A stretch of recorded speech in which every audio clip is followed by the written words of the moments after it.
Ipinagdiriwang ngayon ng simbahan ang paggunita sa lahat ng mga yumao na mananampalataya. Inaalala natin sila ng may pagmamahal at nananalangin na ang lahat ay muling bumangon at makapasok sa buhay na walang hanggan. Ang pagdiriwang ng araw ng mga kaluluwa ay nangangahulugan ng pag-aalala sa mga namatay na mga manalangin para sa kanila. Naririnig na ang lahat ang katagang pagkakasala sa mga Kristiyano.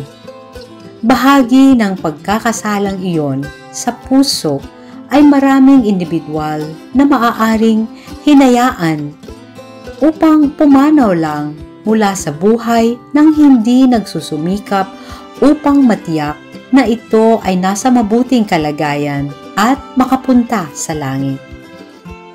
Kaya ang araw ng mga kaluluwa ay maaaring maging isang kanlungan, isang araw kung saan kahit papaano ay pinararangalan at binabanggit ang mga yumao. Sa aklat ni Propeta Isaías, naririnig natin na naghahanda ang Diyos ng isang piging para sa lahat ng mga tao sa bundok Siyon at wawasakin ang kamatayan magpakailanman. Nagsasaya tayo at nagagalak na inililigtas niya tayo. Binubulong ng aklat ng awit na ang Panginoon ay aking liwanag at aking saklolo, ang nakikinig sa aking tinig kapag ako'y tumatawag. Kasabay ng tema ng Jubileo, binibigyang diin ng siping na ito sa mga taga-Roma na ang pag-asa ay hindi bumibigo. Ipinaliwanag ni San Pablo na ang pag-ibig ng Diyos ay nasa ating mga puso sa pamamagitan ng banal na Espiritu at ang kamatayan ay buhay ni Kristo at ito ay nagpakita sa pag-ibig ng Diyos. Sa Ebanghelyo ni San Lucas, binuhay ni Jesus ang nag-iisang anak na lalaki ng isang balo sa Nain. Ipinapakita nito ang habag ni Jesus na namamagitan upang tulungan ang mga walang magawa nang magpakita na napapansin at nagmamalasakit sa atin ang Diyos. Mensahe mula kay Santo Papa Leo. Para sa Diyos na siyang buhay na walang hanggan, ang kamatayan ng katawan ay parang pagtulog. Ang tunay na kamatayan ay ang kamatayan ng kaluluwa. Dito tayo dapat matakot. Ang Kristiyanong pag-ibig ay sumisira sa bawat hadlang. Naglalapit sa mga malayo, pinag-iisa ang mga estranghero at pinagkakasundo ang mga kaaway. Sinasaklaw nito ang mga bangin na imposibleng tulayin ng tao at tumatagos ito hanggang sa pinakatagong mga siwang ng lipunan.